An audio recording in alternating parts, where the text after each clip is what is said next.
welcome everybody. Let's get started. We're so glad you're able to join us today. My name is John Covert. I'm the Director of Development, and I'll be your host and I'll be your moderator today. We've got three great guests that are with us today. They're actually not guests, they're actually our leadership team. So we'll introduce you real quick. We have Pam Breyer, who is our Executive Director with us. Hi, everyone. And then on your far right is Carolyn Alexander, who is our Senior Director of Operations. And then in the middle is Lori Wolowitz, who is our Director of Programs and Services. And so these folks are going to be answering some wonderful questions for us. But before we get to those questions, let's cover a little bit of housekeeping first as we get going. First of all, as you're watching today's presentation, if any questions come to your mind, please use your chat function to write those questions in, and our producer will write those down and she'll get those to us at the end of the presentation. So we want to make sure we have plenty of time to answer any questions that you might have. And then secondly, today's presentation is going to be recorded, and we're going to be posting that on our YouTube account. If you're inspired or were moved by what you hear today, we would encourage you to go to the Action Center's YouTube page, pull up this video, and then share it with your friends and family so that more people can hear about the work of the Action Center. So, in case you don't know and you're new to us, let me just share with you the Action Center's mission is to provide an immediate and a compassionate response to those individuals who are experiencing some sort of a hardship. And we do that by connecting them to the resources and the services that they need to stabilize their life and create lasting change. So that is basically what we are in place to do. And today we're going to have our distinguished leaders really address for you what have we, why have we done what we do? Why do we do what we do, and how we do it? So that's kind of how this thing is going to flow. So I'll be your moderator today. I do have a mute button, so if you don't keep your answers to 5 minutes, we will make sure that we keep this thing to about 30, 35 minutes. We want to make sure, again, that we have time to answer any questions that you might have.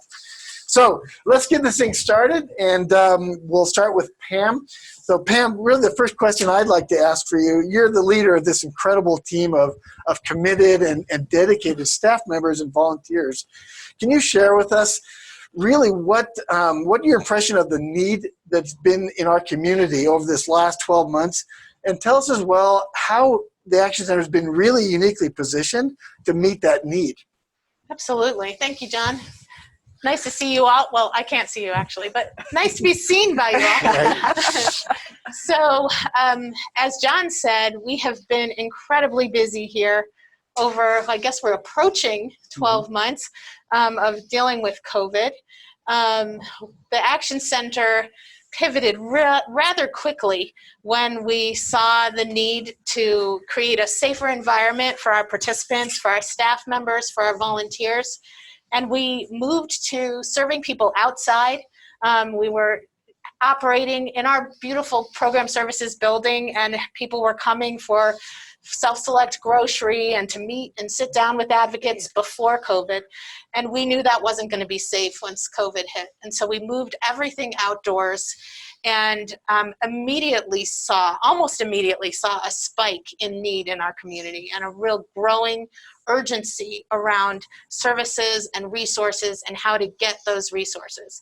So what we have seen and what we know is that over these series of months, people have lost their security in many different ways. So people have lost jobs, or they've been furloughed, or their jobs have sort of opened and closed again. Kids have been out of school, and so families have had to meet much more need in terms of having food on hand to feed their kids breakfast and lunch. That's something that typically the schools have been able to do.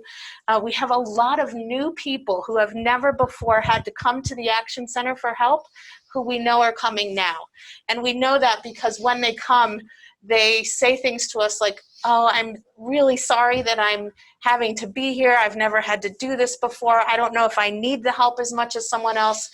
And our response is always, of course, you are in the right place. This is why the Action Center exists. Everybody has a challenge sometime, and right now, the whole country is experiencing that challenge, and the Action Center is just so grateful that we've been able to be here to step up to that need. Right. Yeah. Thank you, Pam. That's awesome. We've been around for 53 years serving this community, and it's been a labor of love all of those times. But maybe some of you are not really aware of all the things that the Action Center does. And so we'd love to look at, talk to Lori real quick. Lori's our Director of Programs and Services. And I imagine, you're responsible for all the needs that come to us from our participants, which is probably a very wide range of needs. And, the last 12 months have been interesting, to say the least, right? Yeah. Probably the last 10 months have been extraordinary for the Action Center. Yeah. But tell us a little bit more about what programs and services we offer, and especially what have we been offering during the COVID pandemic? Thanks, John. The need has grown exponentially. Our response has grown exponentially. Right now, I think that the primary things that we're focusing on and the greatest needs in our community are around food and are around rent assistance. I think you hear that in the general media, and you see that in the media, and we're seeing the same things here at the Action Center. When we look at food in particular, we have grown in the number of people that came to us for food from March to November in 2019. We are 54% higher in that. We had a little over 4,000 unique households come to us in 2019, and closer to 6,700 people coming to us in 2020. So that need has expanded dramatically. We're seeing, on average, about 500 new families coming to us each month that have never come to us before. And in talking to them, it's hard. It's hard to ask for help. And as Pam alluded to, that's what we do. We're here to help people. And we're here to make it okay to ask for help and to not have anybody feel ashamed for that. And I think we do a really good job of that. People leave here feeling better than they did before they came in. They have food. They have got to talk to somebody about where to find things, especially for people that have never had to ask for help. We are a great resource to help you find where to get connected, to help people to get SNAP benefits, to help people get Medicaid benefits, to help people understand TANF, to help people just know where to go for rent assistance or for a shelter or whatever it is that they need. From a rent assistance perspective, and I really have to give a shout out to the various funders in our community, both government and foundation and private donors. We have granted out over $960,000 in rent assistance since March 16th. That's nearly $1 million. And to compare that, in a typical year, the Action Center provides about $82,000 in rent assistance for 12 months. So that is over 1,000% increase of need. And I will be honest with you, we have about $900,000 of people waiting to get rent assistance from us. So the need is not going anywhere. The need is continuing to grow. We are getting the money out as quickly as we are getting it in, and we are working as hard as we can to meet that need. We have a team of people working on rent assistance, from the program staff people that are processing the applications to our finance department that is processing the checks. I mean, everybody is moving at a really fast pace to get these rent assistance payments out as quickly as we can. We're also providing mail for people that are experiencing homelessness. We have around 350 people actively getting their mail here. That list continues to grow. We are still processing new applications for mailboxes for people. We have ID vouchers and birth certificate vouchers and driver's license vouchers for folks that have lost those really critical forms of ID, so that you can't get a job if you don't have an ID, right? So we're helping people to make themselves whole in terms of the documentation that they have to make some changes for themselves. We are providing clothing for folks, not to the same extent that we did when we were open for folks to come into our building, but we do have emergency clothing available for people as they need it. Especially, I mean, it's snowing outside right now, and especially on days like today, people that need warm clothes are coming to us, and we're able to help them with those emergency clothing needs. We have other financial assistance for folks, a limited amount of opportunities to help people with paying their bills, with our Betty Proctor Fund.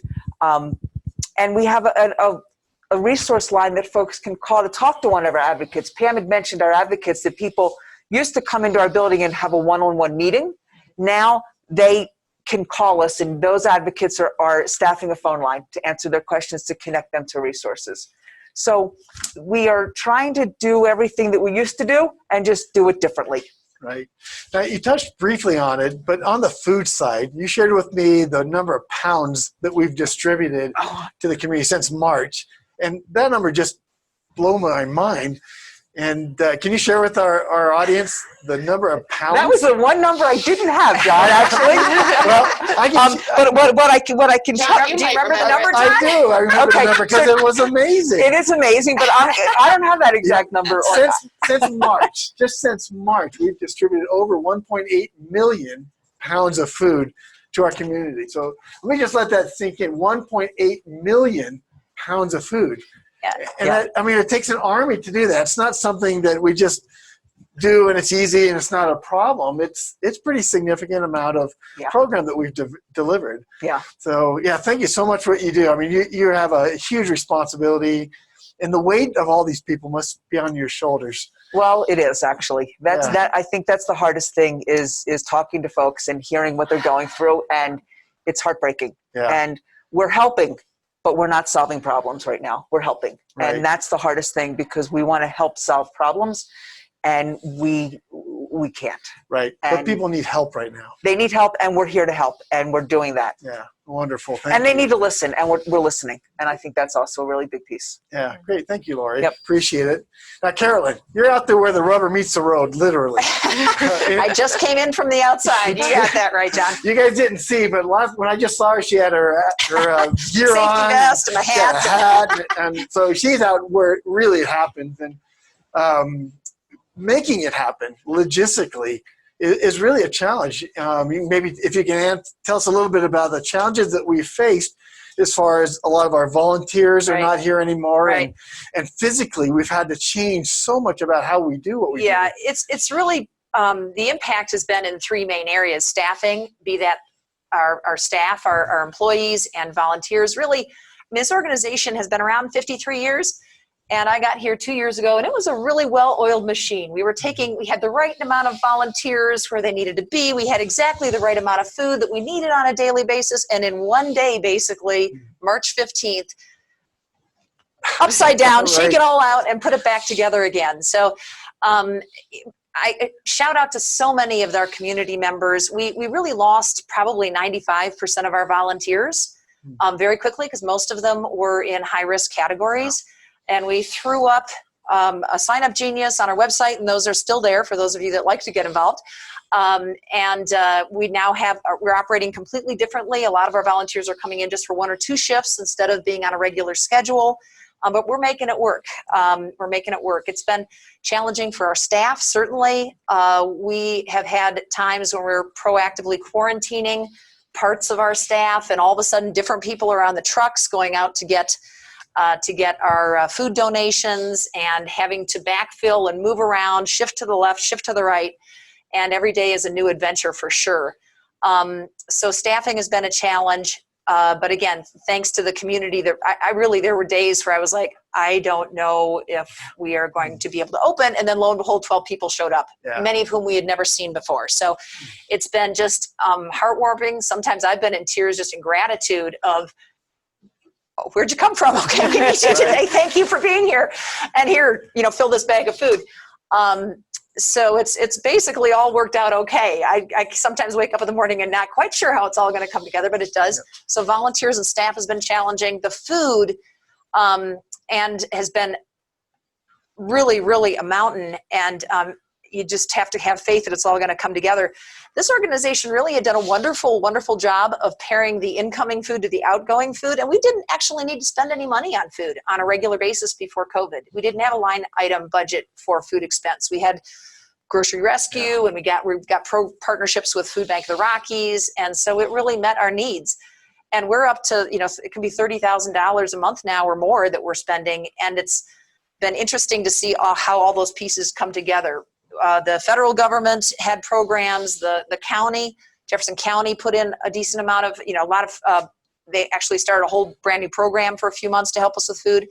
Those two programs are coming to an end in 2 weeks. And the state has opened up some funding for food. So on a kind of a month-by-month basis, we're not sure exactly where the food's coming from. But again, thanks to our funders, thanks to our partner, Food Bank of the Rockies, the county, the other levels of support in government, we have enough to do what we need to do. Wow. But it's been a challenge. And then infrastructure, just our buildings. We of course, some of our refrigeration went down during the middle of this, right. but there were grant opportunities, thank goodness. So we have much larger capacity than we used to, thank goodness. It all kind of came together. But we've taken down walls, and we're operating in buildings that we normally operated in 2 times a month. We're operating in them, 4 times a week with volunteers now. And it's just been every day's a new adventure of what now? Because I'm never quite sure what staff is not going to be here, Right. what volunteers are not going to show up for a variety of reasons, and if there's going to be enough food. But I truly believe there's some, Kismet, I don't know what word you want to use, but kind of miracles do happen in these kinds of organizations, and they really do. I've had experiences where I'm like, I'm not sure where we're getting, and I literally turn around and somebody walks in with the thing. Yeah. So, or comes in with the money or whatever, so that we can continue doing what we're doing. So I have nothing but gratitude for our supporters at every level. Right. We've really been able to do what we need to do. And I've got all kinds of confidence that it will continue for the next 6 months, please. Right. Carolyn, give our audience kind of a sense of how this works. I mean, what is happening outside of this building right now? Just kind of give us a visual, if you will, of how that works and proceeds. Yeah, lots of cars. So this building was not organized for a drive-through distributions, but that's how we're having to operate currently. So to pull the folks needing the food off the street as quickly as possible, we wind them through our parking lot. They are lined up oftentimes out on 14th. It feels like we're ordering a new sign a week to help direct traffic because the lines are getting longer, or the challenges of who's crisscrossing what line. But we have donors coming in on one lane, and food folks coming here for food in a different lane, and they pull through our parking lot. We're doing a soft reopening of our clothing bank, and we're trying to do that outside as well. So there's a lot of people walking around, a lot of cars that are getting food, stopping, getting some information, proceeding to the next station. Families get food based on family size, so small, medium, or large families. So they get a variety of size of quantities of food. And the one thing I do want to let folks know is we do have people here. We probably have 12 or 15 volunteers here at any given time. We're an essential service, so many of our staff are here. And we have not had an internal transmission of COVID inside of our organization. Knock on wood. Yeah, where's wood? And I just kind of laugh because I think nobody's sitting around talking for longer than 30 seconds. And there's a lot of open doors, and we're a lot of outside. So we've been very, very lucky, but we're also practicing the safe habits, trying to keep the 6-foot distance when at all possible. And I literally think it's probably due to the fact we're moving a lot, and nobody is sitting around chatting for a very long time. There's a lot of activity here, moving things around. Well, thanks for setting up. I mean, getting all those protocols in place to keep us safe, to keep our volunteers safe, to keep our participants safe. I mean, that is so important, because if we weren't doing those things, the things that Lori's team is doing wouldn't happen, because we wouldn't be here to do that. Yeah, and we kind of had to invent those on the fly. We've got a written protocol of when people need to quarantine, and who's close contact, and second and third layer of contact with various situations. So kind of on a weekly or every other weekly basis, we're having to have some kind of conversation, who was with who, and who needs to work from home, and who's getting tested. And we've been able to keep our doors open. We've been able to quarantine and segment and keep our protocol strong. And knock on wood that we'll thank you for doing that. I mean, that's a lot of work, and it's behind the scenes, and it's so important to do. So thank you for what you do. Well, before we get to the questions, I got one more question I'd like to ask Pam. Sure. Pam, I know for a fact you don't have a crystal ball. So I left it at home today, Doug. Oh, okay. We'll bring it into the office. But in all your communications and your conversations with other individuals in the service of people and the other professionals, what do you think 2021 is going to look like in our general community, but what does it look like for what we're going to be facing as 2021 dawns on us? It's a great question, John. You know, I think a lot of folks are feeling a little bit of sense of relief, a little more hope now that we've heard about the vaccine coming. We're on the front lines here, and we're hopeful that means that we might see the vaccine before too long, so we'll start to feel a little bit safer perhaps. But the one thing that we know, that even as the vaccine really takes hold in our community and people begin to get back to a more normal state, that there's so many among us who are not going to bounce back easily. There's small businesses that are not bouncing back. There's transit authorities that may not bounce back because downtown may not fill back up. People may continue to work from home, and that has ripple effects. So if people can't get to work on transportation, maybe they can't take that job. You know, jobs are not going to immediately come back, and people are really still going to be struggling. We know that there has been a moratorium on evictions. That may be going away. And so we know that the need actually may continue to go up, even as some of us in the community might start to feel a little safer and to have more relief. So we're anticipating 2021 being a very challenging year. And, you know, if the numbers that are coming to the Action Center right now continue to come and perhaps continue to climb, we have to figure out how to adjust our operations once again, because you know, when we're vaccinated, we would like to do more in-person services and have those deeper conversations and have more time with our participants. And yet we know if we're getting hundreds of people coming a day, there's a limit to what we can do in our building. And so we're going to have to look at how we provide services and come up with probably some kind of hybrid system of continuing to meet some need in a drive-through fashion, and then having appointments also with some people coming in. So there's plenty of challenges ahead of us, plenty of challenges ahead of our participants as they continue to try to get back to normal, try to find stability in their lives again. But we know that this is not over, and we really do anticipate need for a very long time. So one message for our community is, don't forget about us. Don't forget about us. Yeah. New Year's resolution, perhaps. We're still going to be working hard to meet that need. Yeah, fabulous. Well, you three ladies have your work cut out for you in 2021. So We do. Well, we couldn't do it without the community support. It's been amazing. So true. And so, well, look, we're towards the end of our time together. So our producer is going to share with us the questions that have come up. And so we're going to go ahead and try to answer these for you folks. And so I'm just going to throw this out to the three of you, and I'll let you answer these. Christine is asking, has the pandemic caused you to collaborate with other community organizations in new ways? We talked a little bit about some of the collaboration, but tell us about some of the other collaborations we might be working with. Well, we are certainly working with other food pantries. The Action Center was instrumental in starting just a Friday Zoom call that has about 40 folks on it every Friday. And some of those are pantries, and we've got, our state senator is on it. We've got county commissioners on it, and some of the city reps as well. Just sharing, and that's been wonderful to share resources. How are you doing this? We've traded some sort of tricks of the trade. Where'd you get that overhang from, and where are you getting these things from? And we've been able to share some things. We've loaned out some equipment. So those kinds of partnerships, we've started talking about larger collaboration in the future. And this is, sometimes these things have silver linings where we're talking to these people on a regular basis. So we do feel like there's probably a huge opportunity in the future for more coordinated response from Jefferson County, but this is a big county. So it's kind of the start of things to come. So we've been working with the school district this summer. We did a big push with them to get food out.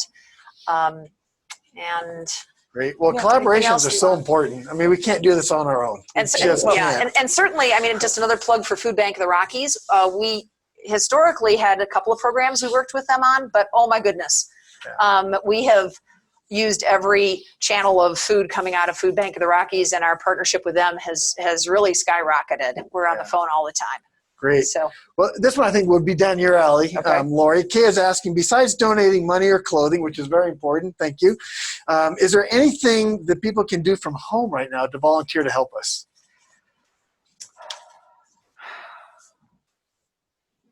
I mean, posting on their social media about things, helping to spread the word, just about other things that we need, posting this video. Yeah, right. You know? Actually, And I there's a think- community campaign right now to help us get the word out in the community. It's a part of our collaborative efforts has been a campaign that Jefferson County spearheaded along with a number of our food pantry partners to really advertise to the community that there are resources out there, to give them the website to go to at Jefferson County that has all of the county resources available to them.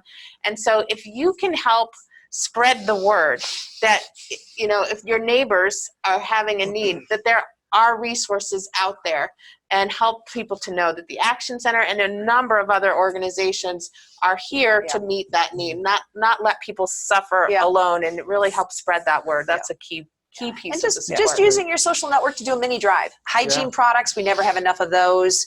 Right.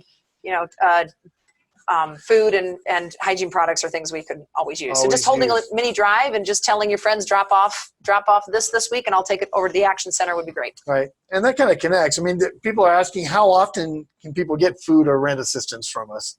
How does that work out? Is it once a year, once a month? Well, for food, they can come once a week. For rent assistance, it really is determined by our grant. And so that's a challenging one to answer. We have had people come back to us for more rent assistance. We are, because of the funding sources, that piece is waning a bit. If you have gotten funding from us, depending on what grant you got that funding from, we may or may not be able to help you again. So that really has to be answered on an individual basis.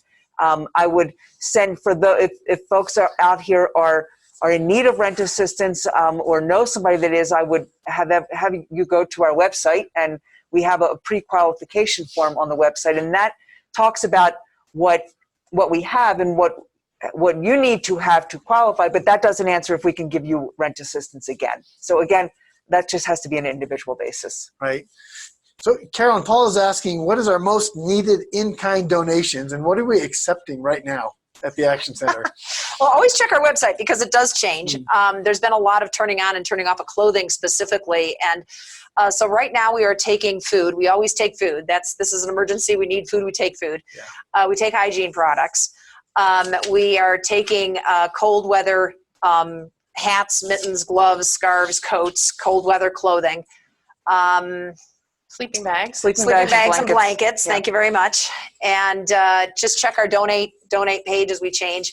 I hope to be able to open up a little bit more clothing stream here in January. So very nice, producer. Cleaned and washed clothing, please. So. Very good. There's a couple more questions, so I think we have a little bit more time. One of the questions that has come up is, are there any resources that we don't have? And if so, where can people find those kinds of resources?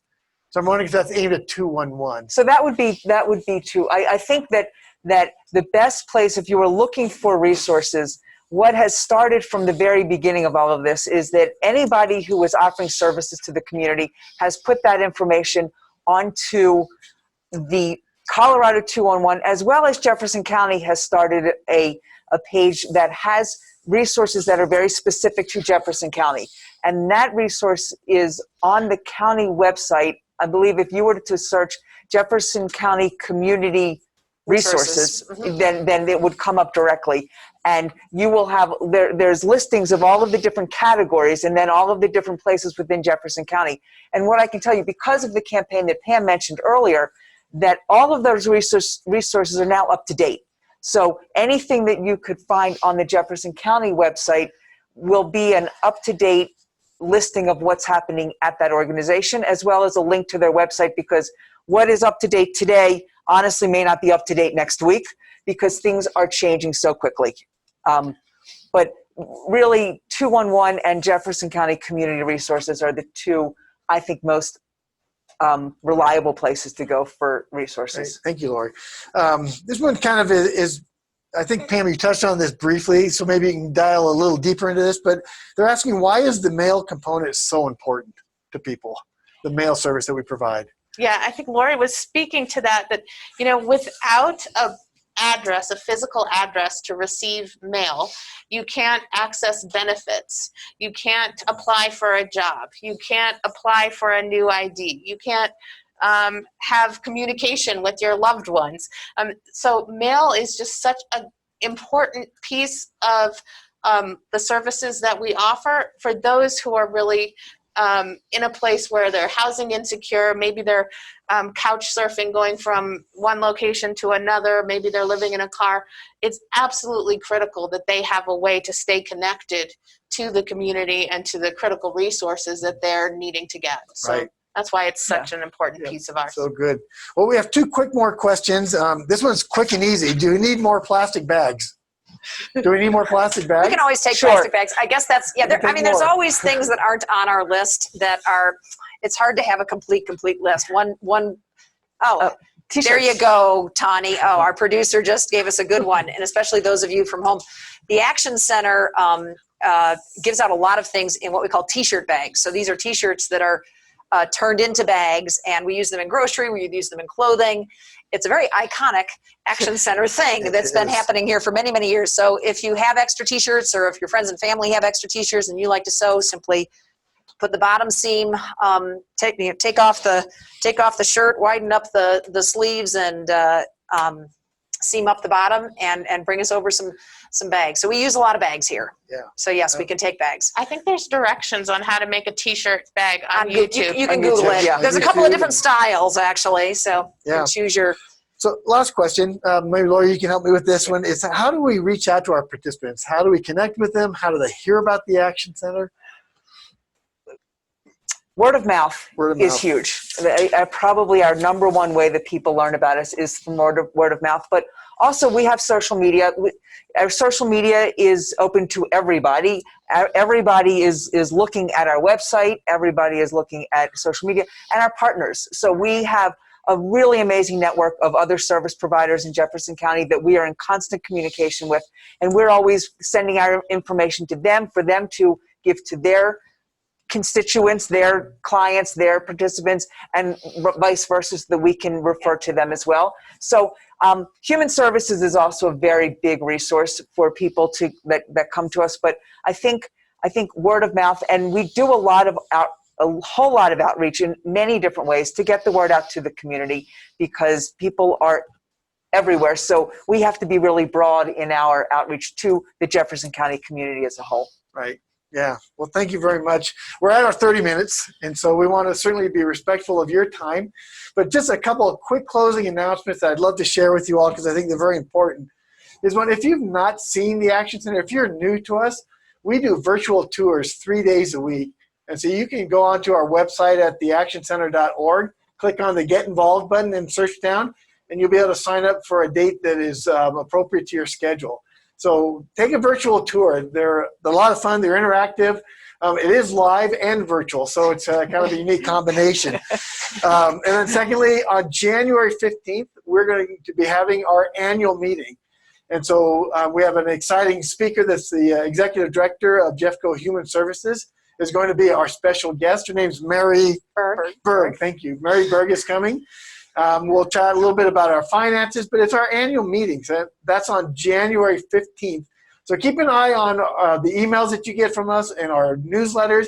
It'll have all this information. And then finally in January, on the 22nd of January, we're going to be having a tax workshop. Everybody should be excited about a tax workshop. But you know, the Action Center is part of the enterprise zone for the state of Colorado, which means we're able to extend to you a 25% tax credit for your gift to the Action Center. And so on the 22nd, we're going to have Senor Gustafson, CPA. He's going to explain to you what the difference between a tax credit and a tax deduction is, because there is a very big difference. He's going to tell you what the enterprise zone tax is, and he's going to show you where to put that on your actual tax returns. So it's going to be a very informative and important fireside chat that we'd love for you to be a part of. So tell your friends, January 22nd, come learn how to apply the enterprise zone tax credit to our program, to your taxes. So I think those are the announcements that I have. Pam, do you have any other closing thoughts you'd like to share with our audience before we sign off? I'd just like to thank everyone for coming today, for being interested in the Action Center, for supporting the Action Center. You are the reason that we've been able to keep going so successfully during this time, and we just can't say thank you enough. So appreciate you being here, and let us know if you have any follow-up questions. We are here whenever they occur to you. Yes. Right. Thank you very much. Thank you. Thank you, folks, for coming, and we'll see you at the next January 15th or the 22nd. Have a great day. Happy Take care. holidays. Bye-bye. Happy Bye, holidays. everyone.